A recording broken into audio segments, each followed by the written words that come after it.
আল্লাহর কাজ সারা বিশ্ব পরিচালনা করা।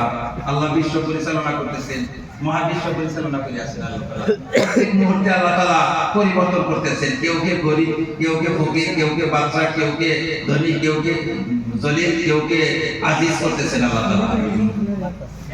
আমরা কেউ আল্লাহকে নিজ চোখে দেখতে পাই না, তাহলে কি আল্লাহ সত্যিকারের নিরাকার? আল্লাহ রাব্বুল আলামিন দেহমুক্ত। তার মানে কিছু জিনিস আছে পদার্থ, আর কিছু পদার্থ নির্ভর বস্তু না। যেমন আমাদের আত্মা পদার্থ নির্ভর বস্তু না, এটা অর্থাৎ পদার্থ দ্বারা গঠিত না। ঠিক আল্লাহ রাব্বুল আলামিন ম্যাটেরিয়ালের বস্তু না, আল্লাহ তাআলা বস্তু না, পদার্থ না। আল্লাহ তাআলা একটা সত্তা, মহাসত্তা, মহাসত্য। আল্লাহ পাকের দেহ নাই, দেহ থেকে মুক্ত তিনি। দেহ বা ইসলামের মধ্যে কুফর। দেহ বা কেউ যদি ভাবে যে আল্লাহর হাত আছে, পা আছে, আমাদের মতো দেহ আছে, এটা ইসলামের মধ্যে কুফর, এটা করা যায় না। আল্লাহ রাব্বুল আলামিন দৈহিক সত্তা না, দেহ মুক্ত। তার মানে আমার আত্মার কোনো দেহ নাই। আত্মা আমাদের সবচেয়ে শক্তিশালী হয়েছে আত্মা। এই আত্মা যেরকম দেহমুক্ত, আল্লাহ এরকম দেহমুক্ত। আমাদের তো দেহ আছে, আল্লাহ কিন্তু দেহধারী নাই, দেহ বিশিষ্ট না আল্লাহ রাব্বুল আলামিন। দেহ থেকে মুক্ত আল্লাহ তাআলা। আর দেহ থেকে যে জিনিসটা মুক্ত, সেই জিনিসকে দেখা যায় না, সেই জিনিসকে ছোঁয়া যায় না, সেই জিনিসকে ধরা যায় না, সেই জিনিসকে মাপা যায় না, সেই জিনিসকে ভাগ করা যায় না, সেই জিনিসকে সীমিত করা যায় না, পরিসীমিত করা যায় না। কাজে আল্লাহর কোনো পরিসীমা নাই, আল্লাহর কোনো ভাগ নাই, আল্লাহর কোনো আকার নাই, আল্লাহর কোনো ওজন নাই, আল্লাহর কোনো স্থান ভর্তি করার প্রয়োজন পড়ে না, কোনো স্থান লাগে না। আল্লাহ লা মাকান লা জামান, আল্লাহ স্থান কাল অতীত। আল্লাহ স্থান কালের অতীত। কাল ও স্থান আল্লাহ সৃষ্টি করছে। আল্লাহর সৃষ্টি ষোড়শটা সৃষ্টির মধ্যে থাকে না। আল্লাহ পাক কোনো কালেও না, কোনো স্থানেও না। স্থান থেকেও আল্লাহ মুক্ত, কাল থেকেও আল্লাহ মুক্ত। তাবিজ কবজ ব্যবহার সম্পর্কে ইসলামের বিধান কি? দেখেন, কিছু মানুষ আছে তারা বলে যে তাবিজ সব ব্যবহার করা যায়, কিছু মানুষ আছে বলে যে তাবিজ ব্যবহার করে শিরক। এটা বাড়াবাড়ি সব। মধ্যপন্থা ইসলামী দিচ্ছে আমাদেরকে। তাবিজটা দেখতে হবে তাবিজটা ইসলামিক না অন ইসলামিক। তাবিজ যদি ইসলামিক হয়, তাবিজ যদি তাওহীদি হয়, কোনো অসুবিধা নেই ব্যবহার করতে। আর তাবিজ যদি অন ইসলামিক হয়, সেটা ব্যবহার করা যায় না। ইসলামিক তাবিজ আপনি তাবিজের মধ্যে লিখলেন, হে আল্লাহ তুমি অমুক ব্যক্তিকে সেবা দান করো, হে আল্লাহ তুমি অমুক ব্যক্তিকে সেবা দান করো। এটা কি ইসলামিক কথা না অন ইসলামিক? ইসলামিক। এইটা তাবিজ ধারণ করতে পারবেন। আর যদি দোহাই দিল কালীর, দোহাই দিল দেবতার, পদ্মার, মেঘনার, বা আরো কোনো শিরকি কথা অথবা দুর্বোধ্য বাক্য লিখলো, এগুলা অন ইসলামিক তাবিজ। ওগুলাকে বলা হয়,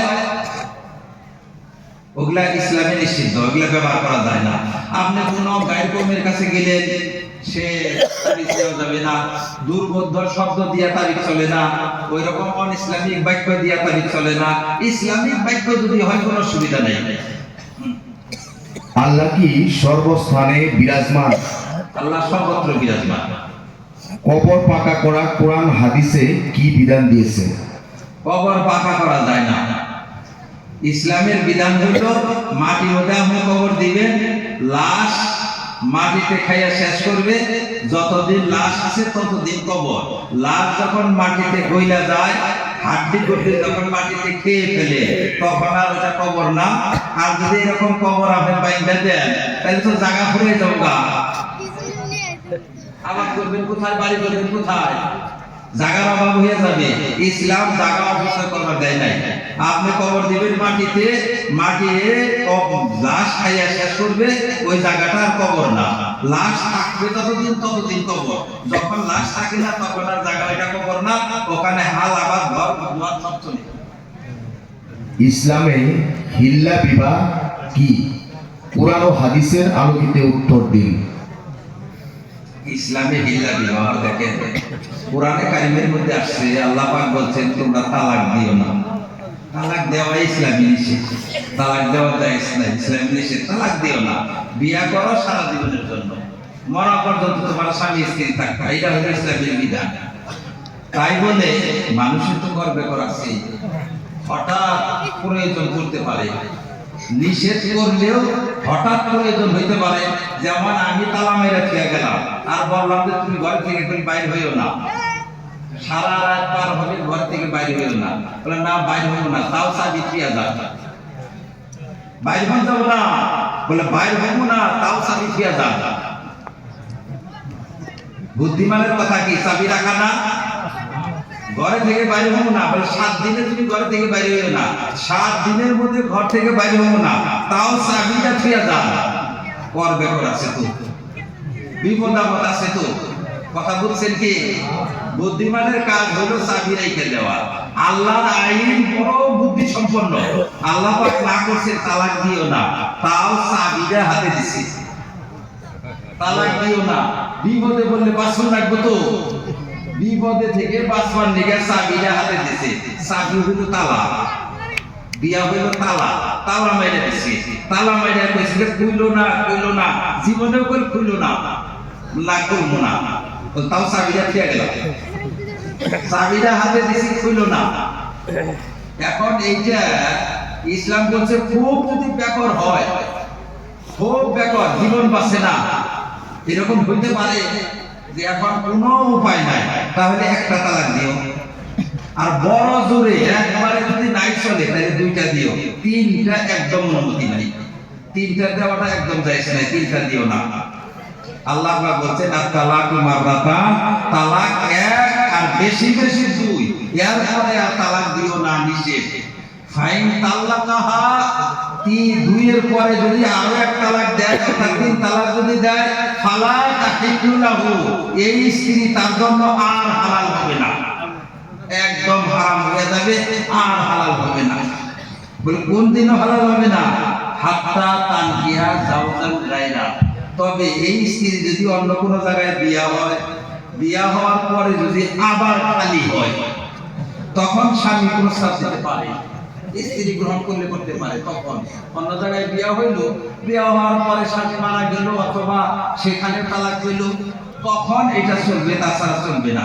তাহলে আল্লাহ পাকের স্পষ্ট কোরআনের বিধান এটা যে 3 তালাক দিলে ওই স্ত্রী আর স্বামীর জন্য হালাল হবে না, যতক্ষণ না এই স্ত্রী অন্য স্বামীর সাথে বিয়া হয়েছে, অন্য স্বামীর সাথে সংসার করছে।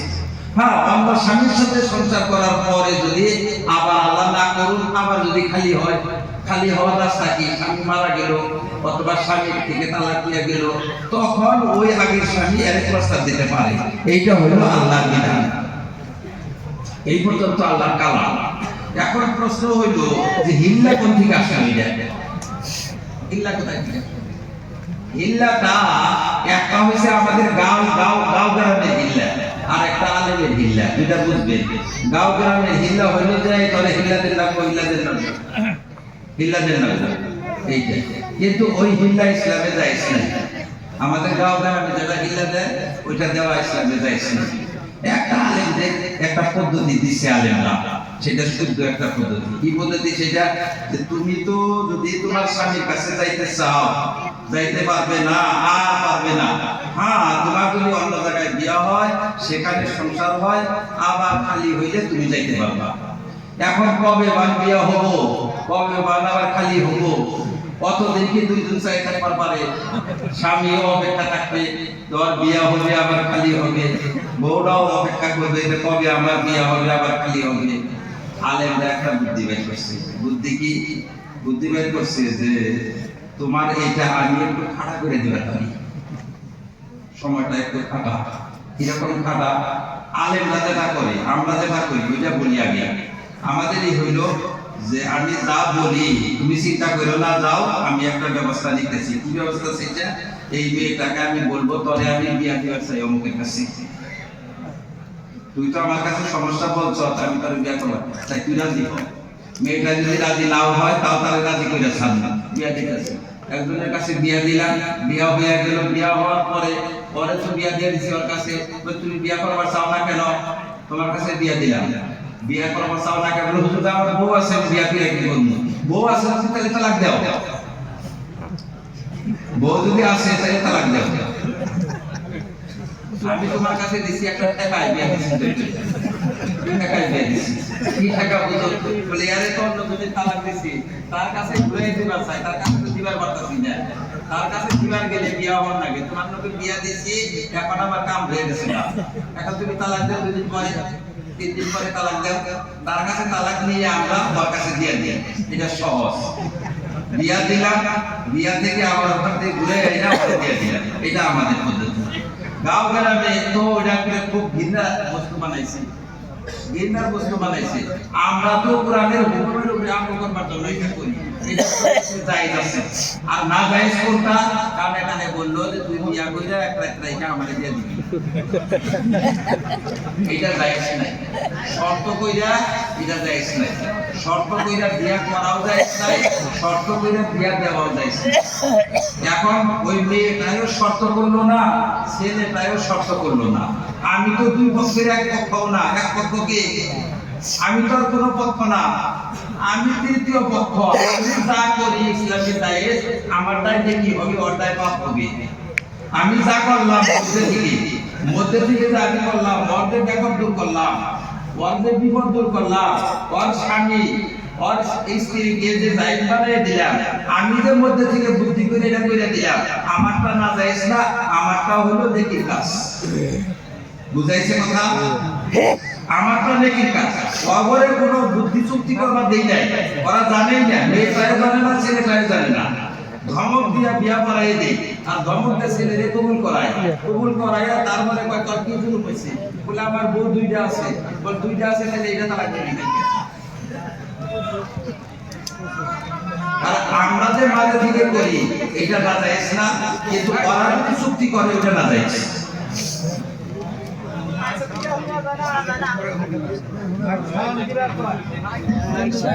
ঠিক আছে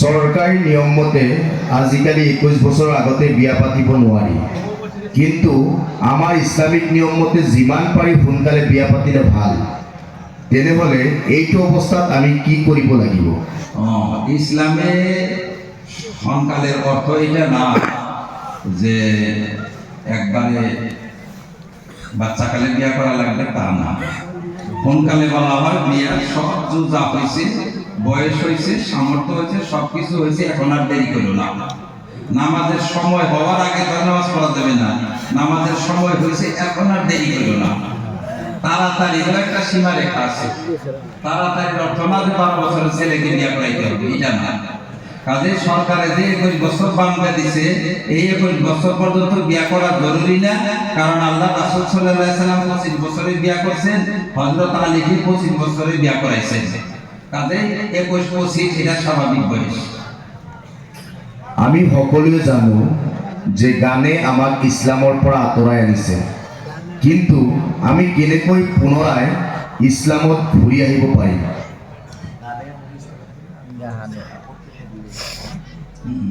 গান বন্ধ করতে হবে গান বাজনা আমাদের ইসলামী নিষিদ্ধ নিজেরা মজবুত ভাবে পাক্কা যদি নিয়ত করে যে আমি গানে যাব না আমি গান করতে দিব না আমি গান থেকে মুক্ত হব আমাদের সমাজকে গান মুক্ত করব আমাদের সমাজকে মাদক মুক্ত করব আমাদের সমাজকে জিনা মুক্ত করব সমাজের মানুষ বাধ্যপরিকর হয়ে একটা আইন ও পাক্কা নিয়ত যদি করে আল্লাহ তাআলা তৌফিক দিবেন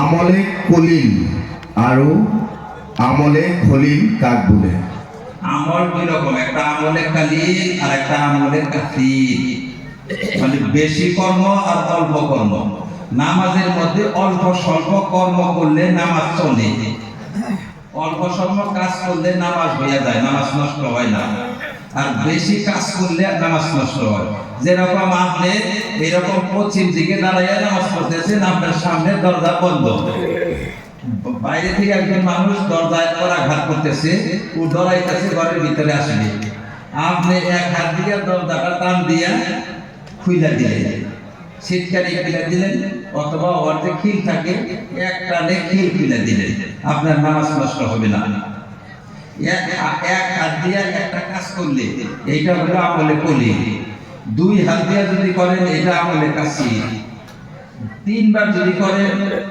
যেমন এটা টান দিলেন একবার খুললো না, আবারও টান দিলেন, আবারও টান দিলেন, এটা আমলে কাশি। অধিক কর্মে নামাজ নষ্ট হয়ে যায়, তাইলে আপনার নামাজ নষ্ট হবে। মোবাইল গাইটা উঠছে, একটা টিভি দিলেন জোরে আর মোবাইল অফ হয়ে গেল গা, এটা বেশি না, এটা নামাজের ক্ষতি হবে না। কিন্তু ওখানে টিভি দিলেন, এনে টিভি দিলেন, আবার এটা টিভি দিলেন, তাও বন্ধ হয় না, ওখানে দেখলেন, তারপরে অপশন বাইর করে তারপরে অফ করলেন, এটা একটা সিলাম। কথা বুঝাইছে কি? নামাজের মধ্যে আমলে কলিলে নামাজ নষ্ট হয় না, আমলে কসি মানে অধিক কর্ম নামাজ নষ্ট হয়ে যায়। এটা পরিমাপটা কি? পরিমাপটা ফুকাহারা বিভিন্ন পদ্ধতিতে আমাদেরকে বুঝাইছে। কিছু ফুকাহারা বলছে যে একই কাজ যদি তিনবার করা হয় তাহলে কাসির হইল, বেশি হইলে, তিনবারের কম ওইটা কম।